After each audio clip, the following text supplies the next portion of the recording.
Good morning everyone. आपण topic पाहतोय hydrocarbons आणि हायड्रोकार्बन्समध्ये आपण फर्स्ट हायड्रोकार्बन डिस्कस करतोय अल्केन्स. तर अल्केन्समध्ये आपण शेवटचे 2 पॉईंट पाहतोय. तर याच्यामध्ये फर्स्ट पॉईंट आहे effect of hydrogen bonding on stability of conformer आणि सेकंड पॉईंट आहे अँगल स्ट्रेन. तर चला आपण फर्स्ट पॉईंट पाहूया effect of hydrogen bonding on stability of conformer. तर आपल्याला जनरल स्टॅबिलिटी ऑर्डर माहीत आहे. लास्ट लेक्चरला आपण स्टॅबिलिटी ऑर्डर ऑफ कन्फॉर्मेशन्स आपण पाहिलं होतं. Which conformation is more stable, which conformer is more stable, anti conformation is more stable than gauche conformation is more stable than partially eclipsed conformation is more stable than fully eclipsed conformation. म्हणजे stability order काय आहे तर anti conformation most stable आहे आणि fully इस्लिप्स हे list stable आहे. याच्यामध्ये आपण फर्स्ट पॉईंट तो असलेला आहे The general stability order of conformations is anti-conformation is more stable than gauche conformation. It is also called skew conformation. Anti-conformation is more stable than gauche conformation is more stable than partially eclipse conformation is more stable than fully eclipse conformation. तर ही आहे general stability order. आपण एक example पाहूया. हे एक example दिले CH2OH single bond CH2OH and this is called ethylene glycol. याचं common name काय आहे इथिलीन ग्लायकॉल आहे. ग्लायकॉल हा वर्ड कधी यूज करतात जर 2 OH ग्रुप हे ॲडजस्टंट कार्बन अटॉम अटॅच असतील. ग्लायकॉल हा वर्ड कधी यूज करतात कॉमन नेममध्ये जर 2 OH ग्रुप 2 हायड्रॉक्सिल ग्रुप हे जर ॲडजस्टंट कार्बन अटॉममध्ये अटॅच असतील तर वर्ड कोणता यूज करतात ग्लायकॉल कॉमन नेममध्ये. आणि याला इथिलीन का म्हणलेलं आहे कारण कार्बन ॲटम किती आहेत 2 आहेत 2 कार्बन ॲटम आहेत त्यामुळे इथिलीन हा वर्ड यूज केलेला आहे. इथिलीन ग्लायकॉल हे झालं याचं कॉमन नेम. याचा IPS नेम काय इथेन 1,2 डायोल. इथेन 1,2 डायोल हे कसं आलं 1,2. तुम्ही ह्या एनकडे नंबरिंग करा किंवा ह्या एनकडे नंबरिंग करा. 1,2 किती कार्बन ॲटम आहेत 2 त्यामुळे वर्ड रूट काय आलं इथ. कार्बन कार्बन सिंगल बॉन्ड आहे त्यामुळे प्रायमरी सफिक्स काय ANE. हा OH कुठे फर्स्ट कार्बन ॲटमला, हा OH कुठे सेकंड कार्बन ॲटमला. टोटल किती OH आहेत 2 त्यामुळे डाय आणि लास्ट आपण काय लिहितो OH असेल तर सफिक्स आपण काय लिहितो OL. This is IPS name ethane 1,2 diol. याच्या आपण काय करूया याच्या आपण काढूया अँटी कन्फॉर्मेशन आणि गॉश कन्फॉर्मेशन. तर पार्शली इस्लिप्स आणि फुल इस्लिप्स हे कसे आहेत लेस स्टेबल आहेत. तर आपण काय करूया मोस्ट स्टेबल कन्फॉर्मेशन आपण काढूया. मोस्ट स्टेबल कन्फॉर्मेशन कोणतं आहे अँटी कन्फॉर्मेशन. समजा आपण याला करूया front carbon consider. This is front carbon. Me black कलरमध्ये लिहितो आहे. तर हा आहे फ्रंट कार्बन आणि हा आहे रिअर कार्बन. इथे लक्षात फ्रंट कार्बनला काय काय अटॅच आहेत 2 हायड्रोजन आणि तिसरा OH ग्रुप आहे. ओके फ्रंट कार्बन आपण कशाने दाखवतो तर फ्रंट कार्बन आपण डॉटने दाखवतो बरोबर. ह्या डॉटपासून ज्या लाईन गेल्यात त्या काय आहेत बॉन्ड्स आहेत. ते कुणाचे बॉन्ड्स आहेत तर फ्रंट कार्बनचे ते बॉन्ड्स आहेत. फ्रंट कार्बनला काय काय अटॅच आहे 2 हायड्रोजन आणि तिसरा OH. मी इथं एक OH ग्रुप अटॅच करतोय OH त्यानंतर H. तर हे झालं फ्रंट कार्बनचे H आणि OH. इथे लक्षात. तर हे जे 2 H आहेत ते कोणते आहेत फ्रंट कार्बनचे H आणि हा जो OH आहे तो OH आहे फ्रंट कार्बनचा OH. त्यानंतर रिअर कार्बनला काय अटॅच आहे 2 हायड्रोजन आणि तिसरा OH त्यालाही 2 हायड्रोजन आणि OH ग्रुप अटॅच आहे. तर आपण काय करूया मोस्ट स्टेबल कन्फॉर्मेशन काढूया. कोणता अँटी कन्फॉर्मेशन. अँटी कन्फॉर्मेशन म्हणजे काय असणार सांगा OH कुठे असणार 180 डिग्रीमध्ये अपोजिट डायरेक्शनमध्ये. म्हणजे इथे आपल्याला काय करावं लागेल OH इथे H. This is anti conformation. Actually असायला पाहिजे कोणता होता मोर स्टेबल हा. ओके त्यानंतर गॉश कन्फॉर्मेशन म्हणजे कसं तुम्ही दाखवणार 2 बल्की ग्रुप जे असतात 2 बल्की ग्रुप ते 60 डिग्री अँगलमध्ये ठेवायचे 60 डिग्री डायहेड्रल अँगलमध्ये ठेवायचे. आपण N ब्युटनमध्ये काढले होते anti conformation gauche conformation partially eclipsed आणि फुल्ली एस्लिप्स काढले होते ना. तर गॉश कन्फॉर्मेशनमध्ये 2 मिथाइल ग्रुप हे कसे होते 60 डायहेड्रल अँगलमध्ये होते. इथे आपण तेच करूया फ्रंट कार्बन आपण ॲज इट इज ठेवा. दिस इज फ्रंट कार्बन तो आपण रोटेट केलेला नाही. आता आपण काय करूया हा जो OH आहे तो आपण इथे लिहूया. म्हणजे 2 OH मध्ये हा जो डायहेड्रल अँगल होणार आहे तो किती होणार आहे 60 डिग्री. हा जो अँगल आहे तो अँगल किती आहे डायहेड्रल अँगल 60 डिग्री. इथे किती आहे डायहेड्रल अँगल दोन OH मध्ये किती आहे 180 degree. This is called anti conformation. This is called anti conformation. इथे डायहेड्रल अँगल हा किती आहे 60 डिग्री आहे. This is called gauche conformation. Gauche conformation असायला पाहिजे कोणता more stable. Anti conformation more stable असायला पाहिजे कारण इथं 180 डिग्रीमध्ये हे दोन बल्की ग्रुप आहेत, रिपल्शन कमी आहे. पण ॲक्च्युली कोण मोर स्टेबल आहे गॉश कन्फॉर्मेशन मोर स्टेबल आहे. रिझन काय Y gosh conformation is more stable than anti conformation. तर त्याचं रिझन काय पहा. हा OH आपण असं लिहू शकतो पहा. हा OH हा पण आपण OH कसं लिहू शकतो पहा. हा OH आपण हे असं लिहू शकतो OH. पहा Hवरती चार्ज कोणता आहे तर Hवरती चार्ज आहे पॉझिटिव्ह चार्ज आणि Oवरती चार्ज कोणता आहे निगेटिव्ह चार्ज. येताना सर्वांच्या लक्षात पहा O आणि Hमध्ये O कसा आहे निगेटिव्हली चार्ज, H कसा आहे positively charge. O negatively charge का कारण ऑक्सिजन हा हायड्रोजनपेक्षा कसा आहे मोर इलेक्ट्रोनिगेटिव्ह आहे आणि त्यामुळे ऑक्सिजन ॲटमवरती चार्ज कोणता आहे पार्शियल नेगेटिव्ह चार्ज. Hवरती चार्ज कोणता आहे partial positive charge. Positively charge hydrogen आणि निगेटिव्हली चार्ज ऑक्सिजन. पहा एकाचा पॉझिटिव्हली चार्ज हायड्रोजन आणि दुसऱ्याचा निगेटिव्हली चार्ज ऑक्सिजन याच्यामध्ये हा काय तयार होईल हायड्रोजन बॉन्ड तयार होईल. याच्यामध्ये काय तयार होईल हायड्रोजन बॉन्ड तयार होईल and this is called hydrogen bonding. याला तर आपण काय म्हणतो हायड्रोजन बॉन्डिंग असं म्हणतो. दिस इज कॉल्ड हायड्रोजन बॉन्डिंग. इथे सर्वांच्या लक्षात हायड्रोजन बॉन्डिंग तयार झाली कशामध्ये तर गॉश कन्फॉर्मेशनमध्ये. आणि जिथे हायड्रोजन बॉन्डिंग तयार होते तो कन्फॉर्मेशन कसा असतो मोर स्टेबल असतो. म्हणजे ह्या केसमध्ये कोणता कन्फॉर्मेशन मोर स्टेबल आहे gosh conformation is more stable than anti conformation due to hydrogen bonding. समजलं सर्वांना. इथे अँटी कन्फॉर्मेशन हे ॲन्सर नाही आहे. मोस्ट स्टेबल जर तुम्हाला विचारलं तर ॲन्सर काय येणार गॉश कन्फॉर्मेशन. रिझन काय due to formation of hydrogen bonding. समजलं सर्वांना. पुढे due to hydrogen bonding gauche is more stable than anti. Gauche is more stable than anti. समजलं सर्वांना. कशामुळे गॉश कन्फॉर्मेशन मोर स्टेबल का आहे कारण त्याच्यामध्ये हायड्रोजन बॉन्डिंग आहे. This is stability order. Stability order is gauche conformation is more stable than anti conformation. आलं लक्षात. त्यानंतर आता तुम्हाला कसं कळणार की कोणत्या कंपाऊंडमध्ये हायड्रोजन बॉन्डिंग तयार होईल आणि कोणत्या कंपाऊंडमध्ये हायड्रोजन बॉन्डिंग तयार होणार नाही. तर त्याच्यासाठी एक रूल आहे स्टॅबिलिटी रूल म्हणजेच हायड्रोजन बॉन्डिंग रूल. पहा general rule for hydrogen bonding काय आहे पहा CH2OH CH2X. हे दोन काय आहेत ॲडजेसंट कार्बनटम आहेत. ह्या दोन ॲडजेसंट कार्बनटमला जर समजा एक OH ग्रुप अटॅच असेल आणि X अटॅच असेल. पहा OH ग्रुप ज्या कार्बन ॲटमला अटॅच आहे म्हणजे OH ज्या कार्बन ॲटमला अटॅच आहे त्याच्या ॲडजेसंटचा कार्बन ॲटम जो आहे त्या कार्बन ॲटमला जर X अटॅच असेल तर तिथं काय तयार होतं हायड्रोजन बॉन्डिंग तयार होते गॉश कन्फॉर्मेशनमध्ये. मग हे X म्हणजे काय तर X म्हणजे काय असू शकते इथं OH. जर तुम्ही इथं Xच्या ठिकाणी जर OH ठेवला तर ह्या कंपाऊंडमध्ये काय तयार होणार हायड्रोजन बॉन्डिंग तयार होणार.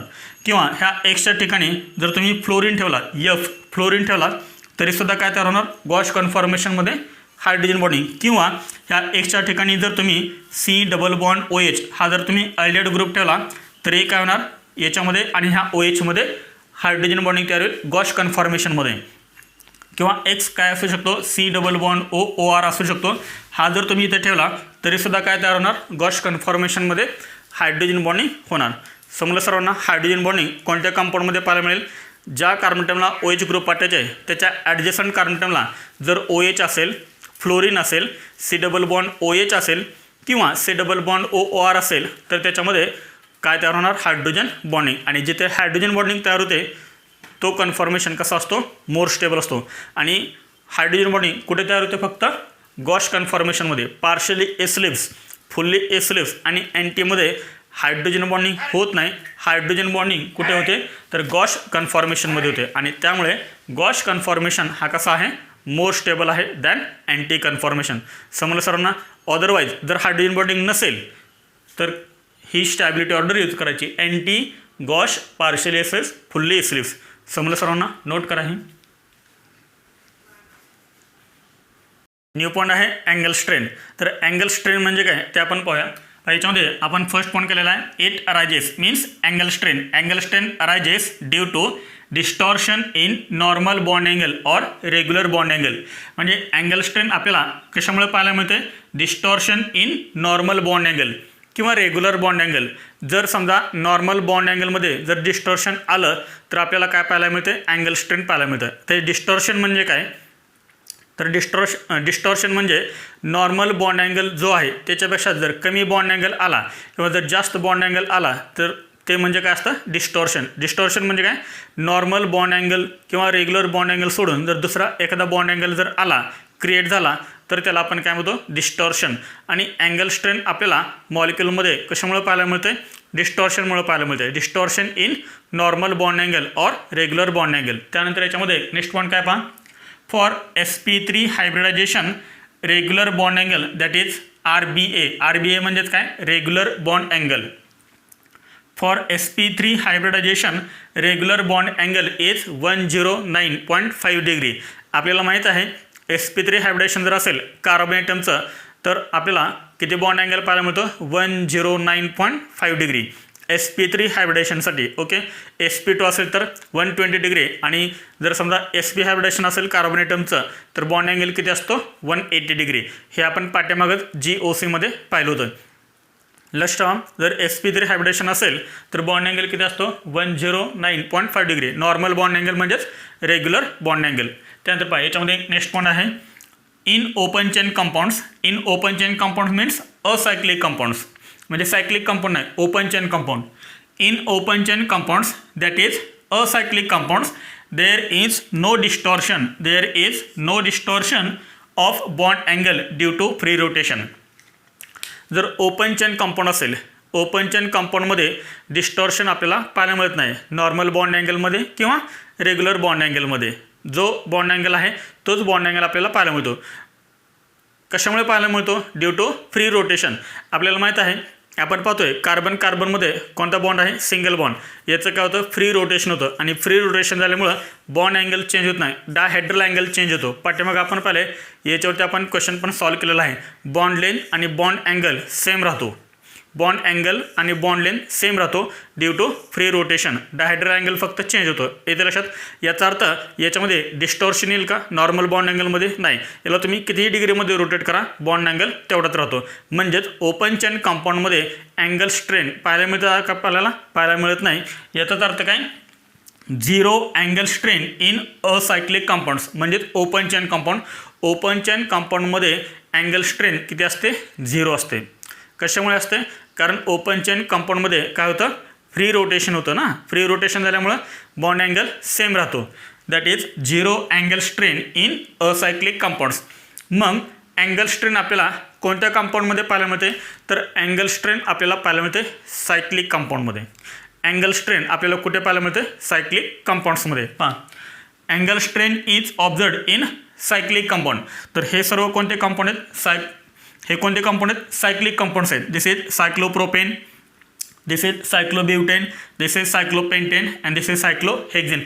यांच्यामध्ये आपल्याला काय पाहायला मिळते? अँगल स्ट्रेन पाहायला मिळते. त्याचं रिझन काय पहा मला सांगा. हा काय आहे? CH2 CH2 CH2 बरोबर.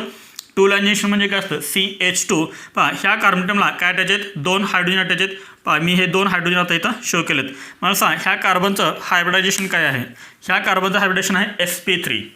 हायब्रिडायझेशन काय? sp3. sp3 जर हायब्रिडायझेशन असेल तर बॉन्ड अँगल किती पाहिजे? नॉर्मल बॉन्ड अँगल किती पाहिजे? 109.5 डिग्री पाहिजे sp3 हायब्रिडायझेशनसाठी. मग बा सायक्लोप्रोपेनमध्ये किंवा तुम्ही कोणताही हा सायक्लिक कंपाऊंड घेतला तर त्या सर्वच कंपाऊंडमध्ये कार्बनचं हायब्रिडायझेशन काय आहे? sp3 हायब्रिडायझेशन आहे. म्हणजे याचा बॉन्ड अँगल किती पाहिजे होता? 109.5 डिग्री पाहिजे होता. पण आहे का तो बॉन्ड अँगल? नाही आहे. तर हा जो बॉन्ड अँगल आहे तो बॉन्ड अँगल किती आहे? 60 डिग्री. किती आहे तो? 60 डिग्री. म्हणजे नॉर्मल बॉन्ड अँगलपेक्षा हा बॉन्ड अँगल कसा आला? कमी आला ना. याचा अर्थ याच्यामध्ये काय आलं? Distortion in normal bond angle. पाहिजे होता किती? 109.5 डिग्री. पण आहे किती? 60 डिग्री. याचा अर्थ काय? नॉर्मल बॉन्ड अँगलमध्ये काय आलं? डिस्टॉर्शन. याचाच अर्थ त्याच्यामध्ये अँगल स्ट्रेन क्रिएट होते. समजलं सर्वांना? अँगल स्ट्रेन का होते याच्यामध्ये? आपल्याला अँगल स्ट्रेन ह्या कंपाऊंडमध्ये का पाहायला मिळते? Due to distortion in normal bond angle. पाहिजे कारण हा कार्बन ॲटम आहे sp3. इथे पाहिजे होता बॉन्ड अँगल 109.5 डिग्री पण आहे 60 डिग्री. याचा अर्थ अँगल स्ट्रेन याच्यामध्ये आहे. पुढे पहा, हा पण कार्बन टर्म कोणता आहे sp3. तसेच sp3 हायब्रिडाइज कार्बन टर्म, पण याच्यामध्ये जो बॉन्ड अँगल आहे तो किती आहे 90 डिग्री. इथे लक्षात पहा, हा जो बॉन्ड अँगल आहे तो किती आहे 90 डिग्री आहे. म्हणजे याच्यामध्ये पण आपल्याला काय पाहायला मिळेल अँगल स्ट्रेन. नॉर्मल बॉन्ड अँगलपेक्षा जर कमी बॉन्ड अँगल आला किंवा जास्त आला तर अँगल स्ट्रेन पाहायला मिळते. पहा इथे ह्या कार्बनचं हायब्रिडेशन काय, ह्या कार्बनचं sp3 आहे. बॉन्ड अँगल 109.5 डिग्री पाहिजे, पण आहे का नाही आहे तो इथे किती आहे सायक्लोपेंटेनमध्ये 108 डिग्री आहे. सायक्लोहेक्झेनमध्ये हाच बॉन्ड अँगल किती आहे 120 डिग्री आहे. म्हणजे सांगा नॉर्मल बॉन्ड अँगल पाहिजे होता यांच्यामध्ये, पण आहे का नाही आहे. आणि त्यामुळे आपल्याला सायक्लिक कंपाऊंड्समध्ये अँगल स्ट्रेन पाहायला मिळते. आता ही अँगल स्ट्रेन कशी काढली जाते, कोणत्या सायक्लिक कंपाऊंडमध्ये अँगल स्ट्रेन कमी आहे आणि कोणत्या कंपाऊंडमध्ये अँगल स्ट्रेन जास्त आहे ते आपल्याला काढायचं आहे. तर तुम्ही काय करा फर्स्ट लिहून घ्या, नंतर आपण अँगल स्ट्रेन कॅल्क्युलेट करूया. Calculation of angle strain. Angle strain हे कसे कॅल्क्युलेट केले जाते ते आपण पाहूया. अँगल स्ट्रेन कॅल्क्युलेट करण्याचा फॉर्म्युला आहे angle strain is equal to रब्बा मायनस अब्बा अपॉन 2. रब्बा मायनस अब्बा अपॉन 2. लक्ष ठेवायला सोपं ना, हसू नका, एकदम इझी आहे. रब्बा मायनस अब्बा अपॉन 2. रब्बा म्हणजे काय रेग्युलर बॉन्ड अँगल, अब्बा म्हणजे काय ॲक्च्युअल बॉन्ड अँगल. रब्बा म्हणजे रेग्युलर बॉन्ड अँगल, अब्बा म्हणजे ॲक्च्युअल बॉन्ड अँगल. रब्बा मायनस अब्बा अपॉन 2. पहा आपण काय करूया, ह्या चारही कंपाऊंडमध्ये जे काय अँगल स्ट्रेन आहे ते अँगल स्ट्रेन आपण कॅल्क्युलेट करूया. याच्यामध्ये आपण फर्स्ट करूया in cyclopropane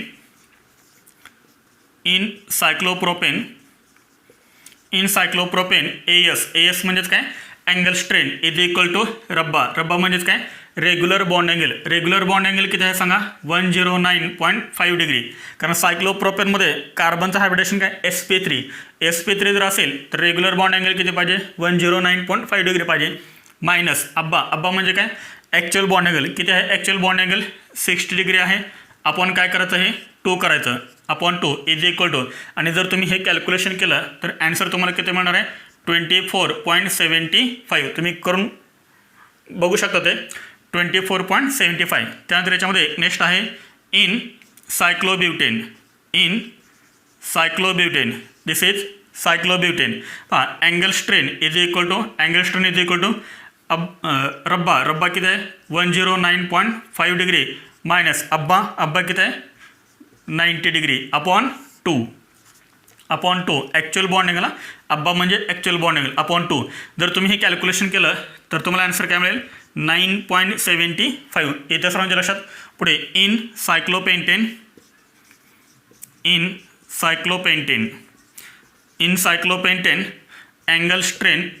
angle strain is equal to रब्बा 109.5 डिग्री मायनस अब्बा किती आहे 108 degree upon 2 is equal to, हे जर तुम्ही कॅल्क्युलेशन केलं तर ॲन्सर काय मिळणार आहे 0.50. समजलं सर्वांना इथपर्यंत.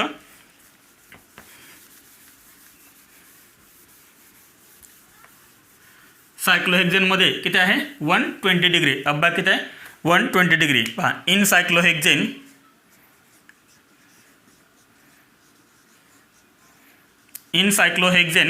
Angle strain is equal to रब्बा 109.5 डिग्री मायनस अब्बा किती आहे 120 degree upon 2 is equal to, हे जर तुम्ही कॅल्क्युलेशन केलं तर तुम्हाला मिळेल ॲन्सर 5.25. समजलं सर्वांना. तर आपण प्रत्येक कंपाऊंडची काय काढली अँगल स्ट्रेन काढली. त्यानंतर याच्यामध्ये एक सर्वात महत्त्वाचं पण फर्स्ट हे लिहून घ्या सर्वांनी. व्हिडिओ पॉज करा आणि लिहून घ्या. घेतलं ना सर्वांनी. पहा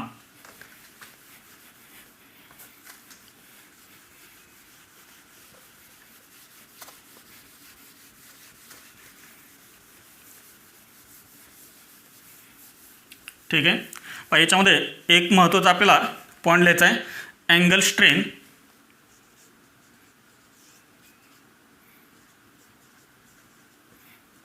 स्ट्रेन किंवा आपण असं लिहूया स्टॅबिलिटी इज इन्व्हर्सली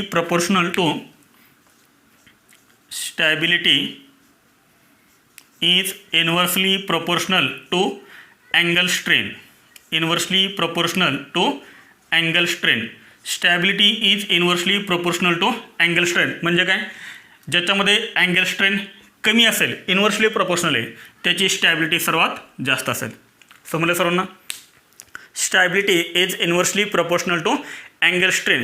जिथे अँगल स्ट्रेन कमी त्याची स्टॅबिलिटी जास्त, किंवा जिथे अँगल स्ट्रेन जास्त त्याची स्टॅबिलिटी कमी. समजणार सर्वांना. मला सांगा स्टॅबिलिटी ऑर्डर काय असेल. एक्सपेक्टेड स्टॅबिलिटी ऑर्डर ह्या व्हॅल्यू लक्षात आल्या.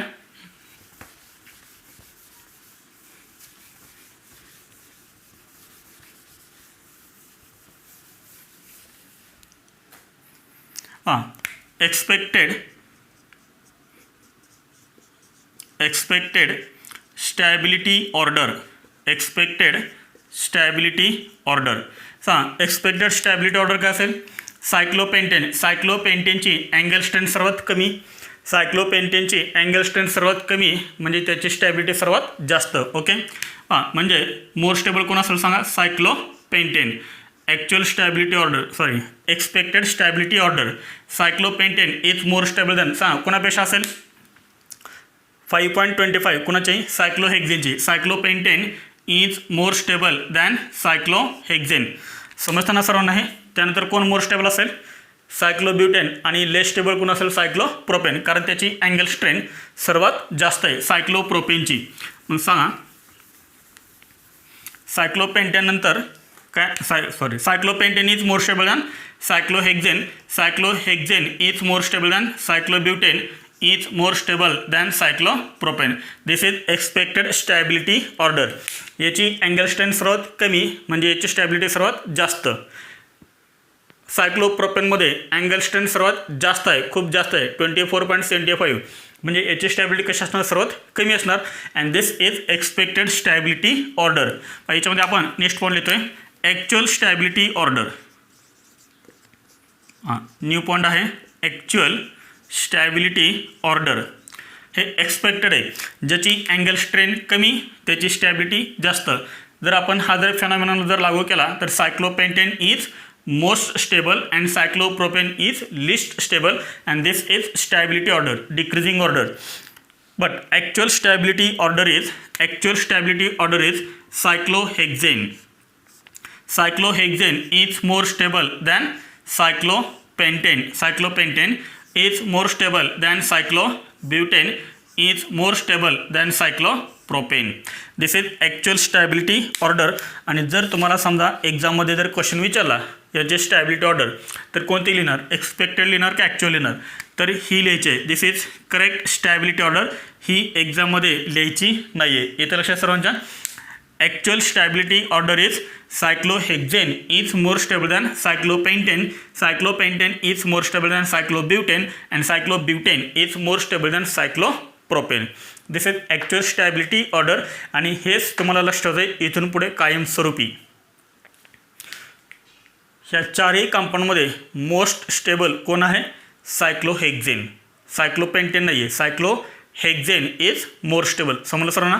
आता सायक्लोहेक्झेन मोर स्टेबल का आहे त्याचं रिझन आपण पाहूया. Cyclohexane is more stable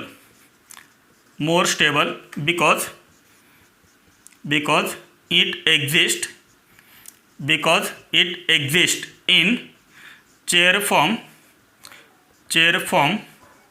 and boat form. Cyclohexane more stable काय आहे तर त्याचं रिझन काय आहे. Because it exist in chair form and boat form. सायक्लोहेक्झेनचं असं स्ट्रक्चर नाही येतं.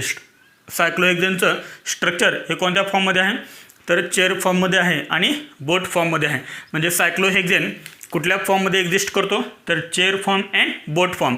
आता चेअर फॉर्म म्हणजे काय आणि बोट फॉर्म म्हणजे काय तुम्हाला मी इथं ड्रॉ करून दाखवतो आहे. फर्स्ट आपण ड्रॉ करूया चेअर फॉर्म.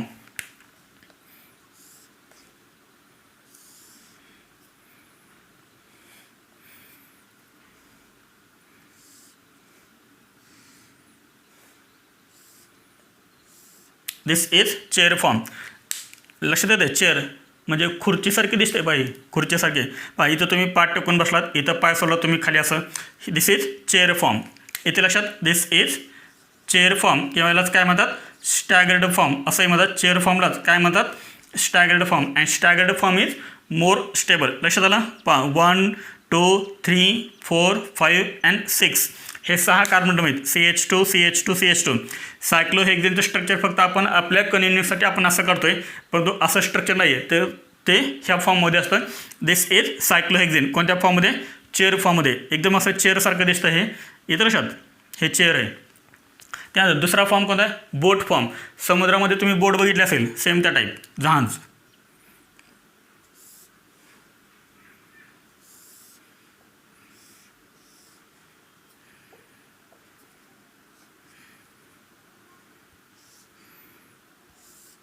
हां दिसतं ना बोटसारखं हे. हां दिस इज बोट फॉर्म.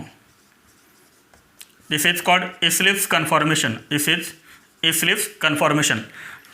पहा CH2 CH2 CH2 CH2 CH2 CH2. This is cyclohexane. हां सायक्लोहेक्झेन हा 2 फॉर्ममध्ये एक्झिस्ट करतोय. एक करतोय चेअर फॉर्ममध्ये आणि दुसरा करतोय बोट फॉर्ममध्ये. चेअर फॉर्म म्हणजेच स्टॅगर्ड कन्फॉर्मेशन आणि बोट फॉर्म म्हणजेच काय, इस्लिप्स कन्फॉर्मेशन. आणि त्यामुळे रिपल्शन कसं होतं, एकदम मिनिमम रिपल्शन होतं. मिनिमम रिपल्शन आणि मिनिमम रिपल्शन झाल्यामुळे सायक्लोहेक्झेन हा सायक्लोपेंटेनपेक्षा कसा आहे, मोर स्टेबल आहे. आलं लक्षात. तर ही ऑर्डर तुम्ही लक्षात ठेवायची नाही आहे. जर तुम्हाला एक्झाममध्ये जर विचारलं ना, तर एक्झाममध्ये ही ऑर्डर लक्षात ठेवायची आहे. ही ऑर्डर तुम्ही अजिबात लक्षात ठेवायची नाही आहे. हे चुकीचं आहे. समजतं ना सर्वांना. तर इथून पुढे ही लक्षात ठेवायची आहे. Actual stability order is cyclohexane is more stable than cyclopentane. Cyclopentane is more stable than cyclobutane is more stable than cyclopropane. Why cyclohexane is more stable than cyclopentane? Because cyclohexane exists in chair form and boat form. This is chair form and this is boat form. Due to this repulsion is minimized. Due to this repulsion is minimized. Hence cyclohexane is more stable than cyclopentane. समजलं सर्वांना. Note करा. हे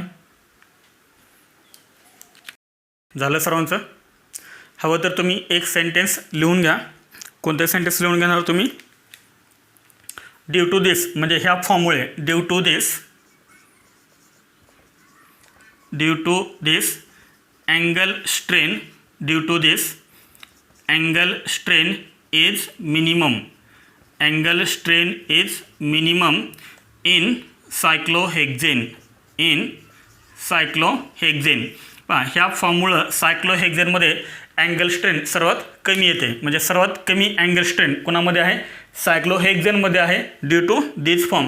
आणि त्यामुळेच सायक्लोहेक्झेन हा सायक्लोपेंटेनपेक्षा more stable आहे. Note करा. पहा याच्यावरती आपण काही क्वेश्चन्स पाहतोय. पहा क्वेश्चन नंबर 1 की जो आपल्याला AIPMT 2010मध्ये विचारला आहे, म्हणजे नीट 2010मध्ये. नीटलाच आधी आपण काय म्हणत होतो, AIPMT all India pre medical test, AIPMT 2010मध्ये विचारलेला क्वेश्चन हा. क्वेश्चन काय आहे, in the following the most stable conformation of N butane इज. In the following the most stable conformation of N butane इज. कंपाऊंड कोणता दिला आहे तुम्हाला, N ब्युटेन. तर N ब्युटेनचा कोणता मोस्ट स्टेबल कन्फॉर्मेशन आहे, काय विचारलं आहे, मोस्ट स्टेबल. म्हणजे मोर स्टेबल कन्फॉर्मेशन कोणता आहे सांगा बरं. आपण N ब्युटेनचे कन्फॉर्मेशन स्टॅबिलिटी ऑर्डर आपण लिहिली होती. कन्फॉर्मेशनची स्टॅबिलिटी ऑर्डर आपण लिहिली होती. Which conformation is more stable. Anti conformation is more stable than gauche conformation is more stable than partially eclipsed is more stable than fully eclipsed. सांग याच्यामध्ये कोणता आहे अँटी कन्फॉर्मेशन, N ब्युटेनचा अँटी कन्फॉर्मेशन. तर methyl group कुठे असला पाहिजेत, opposite पोझिशनला असलं पाहिजेत. 180 डिग्री पोझिशनला जर असतील तर तो कन्फॉर्मेशन कोणता असतो, अँटी कन्फॉर्मेशन. आणि अँटी कन्फॉर्मेशनमध्ये रिपल्शन कमी आहे, म्हणजे रिपल्शन कमी आहे म्हणजे एनर्जी कमी आहे, याचाच अर्थ स्टॅबिलिटी जास्त आहे. म्हणजे कोणता ऑप्शन करेक्ट आहे, ए ऑप्शन इज करेक्ट. एकदम सिम्पल होतं आन्सर आहे. CH3 180 डिग्रीमध्ये आहेत. This is anti conformation. याला काय म्हणता येईल, 60 डिग्री अँगल आहे. This is gauche conformation. This is fully eclipsed conformation. CH3 मध्ये डायहायड्रल अँगल किती आहे, 0 डिग्री आहे. This is fully eclipsed. तर हा काय असेल, लिस्ट स्टेबल असेल. आणि हा असेल कोणता आहे, हा पार्शली एसिलिप्स. आलं लक्षात. तर याचं ॲन्सर काय होतं? ए ऑप्शन इज करेक्ट. पुढे क्वेश्चन नंबर सेकंड पहा. Which of the following conformer for ethylene glycol is most stable. Compound कोणतं दिलं तुम्हाला इथे? Ethylene glycol. इथिलीन ग्लायकॉल आताच आपण एक्झाम्पल पाहिलं होतं. मोस्ट स्टेबल विचारले. मोस्ट स्टेबल म्हणजे मोर स्टेबल कन्फॉर्मेशन कोणतं? आपल्याला माहिती आहे इथिलीन ग्लायकॉलमध्ये काय तयार होते? हायड्रोजन बॉन्डिंग तयार होते. कुठल्या फॉर्ममध्ये तयार होते? तर गॉश फॉर्ममध्ये. गॉश कन्फॉर्मेशनमध्ये काय तयार होते? हायड्रोजन बॉन्डिंग तयार होते आणि त्यामुळे अँटी कन्फॉर्मेशनपेक्षा गॉश कन्फॉर्मेशन हे कसं आहे? मोर स्टेबल आहे ड्यू टू हायड्रोजन बॉन्डिंग. मग मला सांगा याच्यामध्ये गॉश कन्फॉर्मेशन कोणतं आहे इथिलीन ग्लायकॉलचं? हे कोणतं आहे? हे अँटी कन्फॉर्मेशन आहे. हे कोणतं आहे? फुल्ली एसिलिप्स आहे. हे कोणतं आहे? OH partially eclipsed. आणि हे कोणतं आहे? गॉश कन्फॉर्मेशन आहे. कारण इथे पहा इथे काय तयार होऊ शकतो? हायड्रोजन बॉन्ड तयार होऊ शकतो. This is called hydrogen bonding. Hydrogen bonding. आणि हायड्रोजन बॉन्डिंगमुळे हा जो फॉर्म आहे तो कसा आहे? मोर स्टेबल आहे. This is gauche conformation. समजतं सर्वांना? OH किती डायहायड्रल अँगलमध्ये? तर 60 डायहायड्रल अँगल आहे ह्या OHमध्ये आणि ह्या OHमध्ये. आणि त्यामुळे इथं हायड्रोजन बॉन्डिंग पॉसिबल आहे. आणि हायड्रोजन बॉन्डिंगमुळं अँटी फॉर्मपेक्षा पण हा कसा आहे? मोर स्टेबल आहे. त्यामुळे कोणता ऑप्शन करेक्ट आहे? Last option is correct. AIPMT mains 2010 हा क्वेश्चन विचारलं होतं. समजलं सर्वांना? नोट करा. हे हां याच्यावरती तुम्हाला होमवर्क दिलेला आहे. क्वेश्चन नीट रीड करा आणि मग ॲन्सर लिहा. तर ठीक आहे. तर इथे आपण अल्केन हा टॉपिक आपण कंप्लीट केला आहे. आपण नेक्स्ट लेक्चरला अल्केन्स हा टॉपिक आपण स्टार्ट करूया. थँक्यू.